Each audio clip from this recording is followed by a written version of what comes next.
안녕하세요. 부동산 슈퍼바이저 하슈바입니다.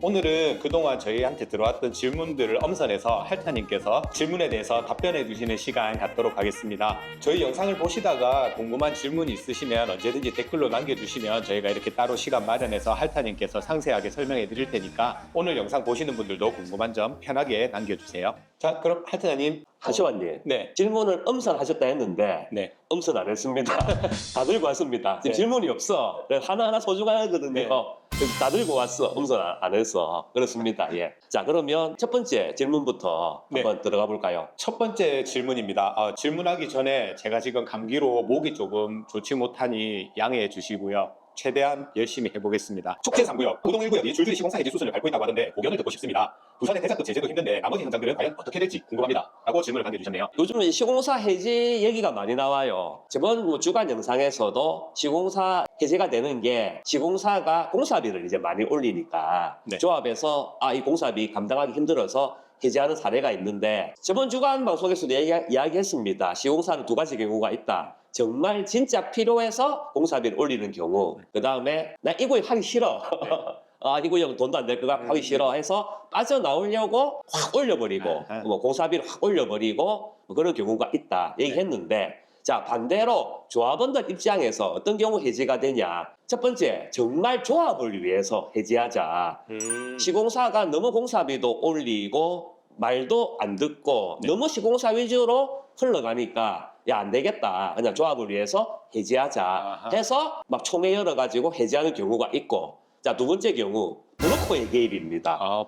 예, 브로커가 내 시공사 결탁을 해서 해지를 시킬 테니까 이 시공사 데리고 오면 내한테 뭐 혜택을 달라 해서 브로커의 개입으로 멀쩡한 뭐 시공사를 해지시켜버리는 경우가 있고, 뭐 그런 경우가 있어요. 그리고 뭐 이거는 뭐 시공사 얘기하면 안 되죠. 뭐 시공사는 네. 브로커를 보냅니다. 예. 브로커를 보내서 그 빨리 해지시켜라. 뺐다는 거죠. 멀쩡한 시공사인데 잘 되고 있는데 브로커를 충두시켜가지고 막 선동해가지고 조합원들 선동해가지고 해지시켜버리고 그런 경우가 있습니다. 그렇게 이제 해지가 된다. 그거를 간략하게 말씀드리고, 지금 뭐 이분이 말씀하신 대로 요즘 건설 경기가 너무 안 좋습니다. 네. 건설 경기가 안 좋죠. 자재, 뭐 인건비 이런 게 너무 많이 올랐기 때문에 수지 타산도 좀 힘들어. 시공사에서 수지 타산을 맞추려면 공사비를 많이 올려야 되는데 또 쉽지 않거든요. 네. 너무 많이 올리면 뭐 해지해버린다 막 이러니까 무작정 올릴 수도 없고 뭐 그런 경우가 많아요. 그래서 시공사들은 특히 요즘은 정말 돈 되는 데를 들어가려고 안 하겠습니까? 돈 되는 데가 어디겠습니까? 입지 좋고 그렇죠. 일반 분양가를 엄청 많이 받아도 완판될 만한데, 네. 일반 분양가를 엄청 많이 받아야 조합의 수익도 많아지고 또 수익이 많으니까 시공사는 공사비로 또 빼먹을 수 있고 그런 구조가 되거든요. 그래서 웬만한 입지는 자꾸 유찰됩니다. 시공사도 잘 안 들어오려고 해요. 그런 경우가 있습니다. 그래서 이분이 뭐 말씀하셨는데 나머지 현장들도 어떻게 될지 궁금하다. 지금 보시면 유찰 굉장히 많이 되고 있고, 물론 이 유찰도 작전에 의한 유찰이 있고 정말 아무도 안 들어가서 뭐 생긴 유찰도 있고 막 그렇거든요.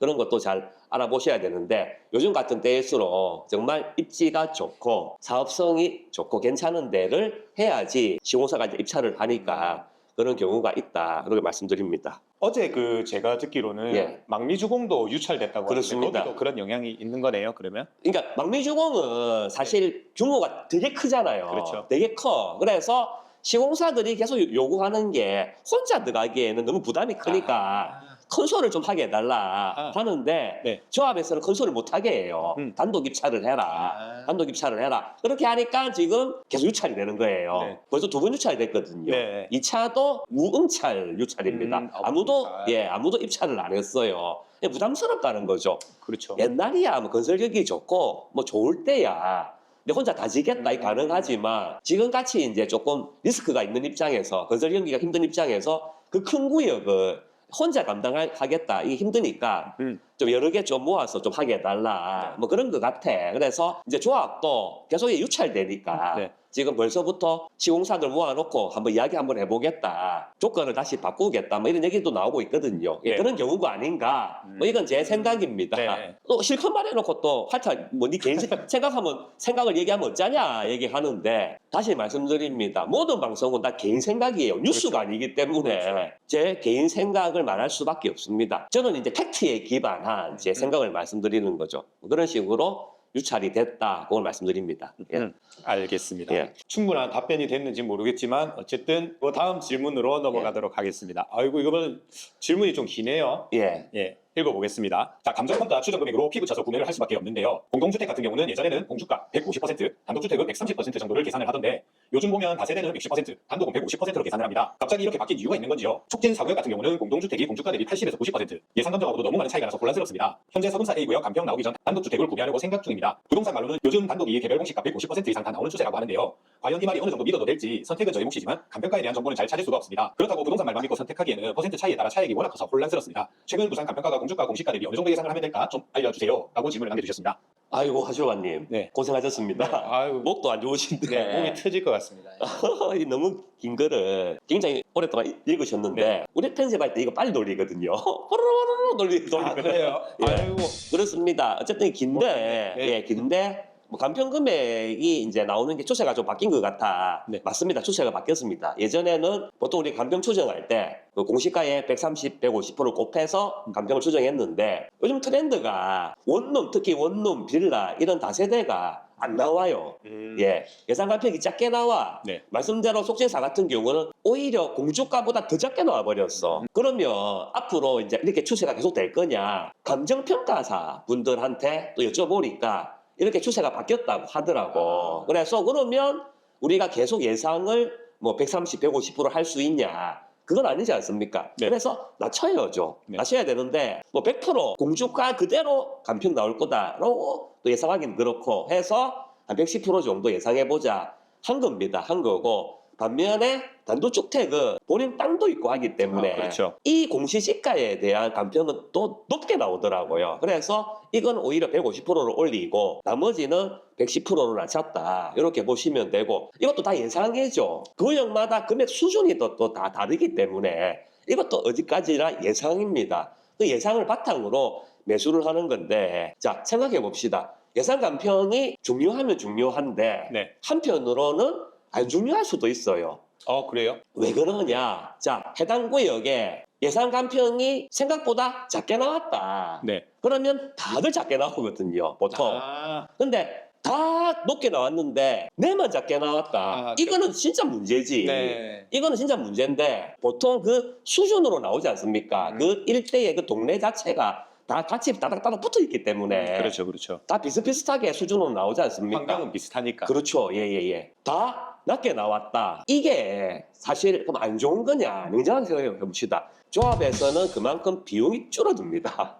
땅을 다 매입을 해야 되잖아요. 그렇죠. 조합원들 땅을 다 수용을 해야 돼요. 간평 금액이 다 낮게 나오니까 저렴하게 수용할 수가 있어. 그럼 사업비가 적게 들어요. 아하. 그래서 그렇게 안 좋은 건 아니다. 근데 만약에 반대로 우리 집 간평 너무 높게 나왔다. 그러면 내만 높게 나오는 게 아니거든요. 다 높게 나와. 예상 공시주가에 전부 다 150%, 1% 나왔다. 내만 많이 나온 게 아니고 다 많이 나왔어. 그러면 조합이 엄청난 부담이거든요, 이게. 그러면 좁은가가 확 올라갈 수밖에 없어요. 예, 간평은 많이 받고 네. 좁은가는 많이 내야 돼. 근데 간평이 작으면 네. 비용이 그만큼 작게 들기 때문에 좁은가도 낮출 수가 있거든요.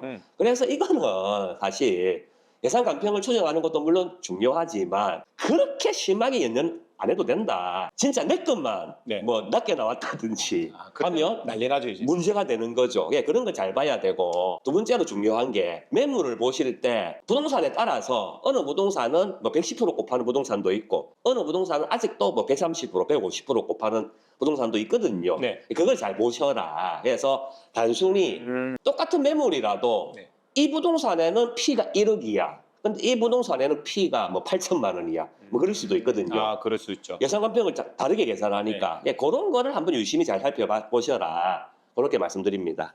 네. 상세한 답변 해주셔서 감사합니다. 예. 자, 다음 질문으로 넘어가겠습니다. 연지 레미안 관심이 있는데 등기가 언제 될까요? 조합에 어떤 문제들이 있는 건가요? 네, 너무 짧고 간결해서 감사합니다. 그렇습니다. 예. 사실 하쇼바님 이런 질문은 답변을 안 하거든요. 아, 그래요? 왜냐하면 연지 레미안의 등기가 왜 안 됐는지 네. 자세하게 내가 모르잖아요. 아, 그렇죠. 그래서 이런 건 답변을 안 해. 네, 근데 왜 내가 이걸 꾸역꾸역 답변을 하냐? 네. 우리 영상 첫 질문입니다. 아, 그래요? 예, 우리 유튜브 첫 질문이에요. 아, 할타 소장 채널의 첫 질문이기 때문에 아. 합니다. 예. 프리미엄을 드려야죠. 그렇습니다. 예. 그래서 합니다. 그래서 내가 솔직히 말씀드리면 조합에 무슨 문제가 있어서 등기가 지연되는지 정확하게 모릅니다. 내가 알 수가 없죠, 사실. 네. 모르는데 등기가 안 되는 이유는 여러 가지가 있어요. 일단은 등기가 뭐냐. 원래 각각의 집이었잖아요. 그렇죠. 전부 필지가 다 다르죠. 다 다르잖아. 필지가 다 다르잖아. 각각의 집을 싹 철거하고 싹 밀어버리고 정리를 해서 새 아파트를 짓는 겁니다. 네. 등기를 다시 받아야 돼요. 그렇죠. 보전 등기를 받아야 돼. 그렇죠. 그래서 조합에서 그 등기 작업을 하는데 모든 땅들을 다 수용을 하고 다 매입을 해서 깨끗하게 정리가 돼야지 등기가 될 거지 않습니까? 그렇죠. 그런데 아파트는 짓는데 급하니까 아파트 빨리 지어야 되니까 아파트는 짓는데 그 인근에 수용을 다 못한 미처 수용을 다 못한 땅이 있을 수도 있어요. 아, 그렇죠. 그거를 협의를 해서 빨리 수용을 해야 되는데 가져와야 되는데 네. 그 협의가 지연될 수도 있고 뭐 그런 여러 가지 경우가 있지 않습니까? 그리고 아파트를 짓는 와중에 준공이 돼야 돼요. 준공이. 그렇죠. 구청에서 나라에서 원하는 조건을 전부 다 갖춰야 준공이 되는데 그거를 다 못했다 하면 살 수는 있어. 네. 사람이 살 수는 임시 있어. 사용 승인. 네, 임시 사용 승인을 역시 하주바님 네. 너무 안 차면 안 돼. 알겠습니다. 알겠습니다. 우리는 컨셉 지켜야 돼요. 아이고, 너무 알겠습니다. 너무 안 차면 안 돼. 임시 사용 승인을 받죠. 임시 사용 승인을 받아서 입주를 하는데 그렇게 입주를 하고 나서 그 요구 사항을 빨리 개선을 해서 준공을 받아야 돼요. 근데 여기 연시 레미안 아직 준공이 안 됐다는 얘기가 있어. 그래서 그런 그래요? 예, 그런 이유 때문에 등기가 아직 안 되고 있다. 그래서 일반 분양자들은 등기를 바로 가져오는 게 아니고 조합에서 등기를 가져와야지 이전 등기를 하는 그렇죠. 거거든요. 등기가 가면 안 되는 게 왜 문제가 되냐. 그거를 말씀드리면 등기가 안 되면 내 재산권을 행사하는데 굉장히 문제가 많습니다. 첫 번째, 등기가 안 되니까 대출이 제대로 안 돼요. 우리가 보통 아파트 입주할 때 집단 대출을 하잖아요. 네, 그렇죠. 그거는 이제 등기가 안 되는데 은행에서 집단으로 그냥 대출해 주는 겁니다. 이게 왜 문제냐? 나라의 정책 대출이 잘 안 돼. 등기가 안 되니까 뭐 내 집이 디딤돌 아니까. 같은 그런 거. 그렇죠. 네. 주택금융공사, 보금자리론 뭐 이런 거까지는 된다고 알고 있는데. 이름이 어렵던데 뭐 예. 주택도시기금공사? 네, 그게 뭐 여러- 그런 이름이. 그렇죠. 여러 가지 기금의 대출들이 많아요. 네. 그런 게 뭐 신혼부부 뭐 특공 대출이라든지 그런 게 여러 가지 대출들이 많은데 그런 게 잘 안 됩니다. 등기가 안 되면. 그러니까 비싸게 대출을 받을 수밖에 없죠. 네. 뭐 3점 몇 프로, 4점 몇 프로 받을 수밖에 없어. 그런 대출은 거의 2%대도 있는데 그런 거를 못 받습니다. 그래서 그런 금전적 손실. 더 심각한 건 내 집을 팔 수가 없어. 제대로.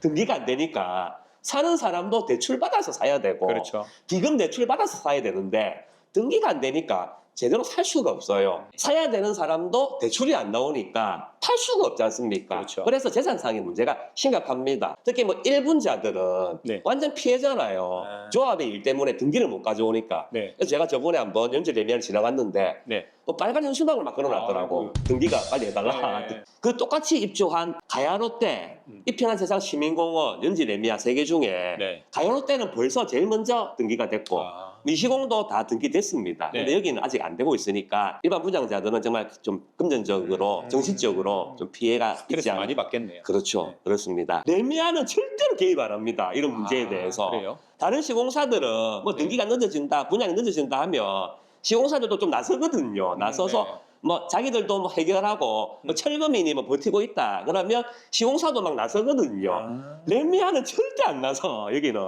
삼성물산은 무조건 FM입니다. 여기는. 네, 여기까지 할타님께서 들어왔던 질문에 대해서 상당히 심도 있게 답변을 해주셨고요. 이 영상을 얼마나 보실지 모르겠는데 잠깐 광고하자면 이번 주 토요일 날 강의 진행합니다. 강의 거의 안 들어왔거든요 지금. 이거 앞 광고. 강의가 지금 거의 안 들어왔습니다. 그동안 홍보를 많이 못해서 참가 원하시는 분이 거의 없거든요. 그래서 강의 신청해 주시면 고맙겠습니다. 네, 오늘 질문 답변 시간은 이것으로 마치고요. 영상 보시다가 궁금한 점 있으면 언제든지 댓글 남겨주시고 저희가 간단하게 답변 드릴 수 있는 거는 댓글로 답글 드리고 조금 이렇게 배경 설명이나 상세하게 전달해 드려야 될 내용은 따로 코너를 통해서 알려드리도록 하겠습니다. 지금까지 부동산 전문가 할타님 그리고 하슈바였습니다. 감사합니다.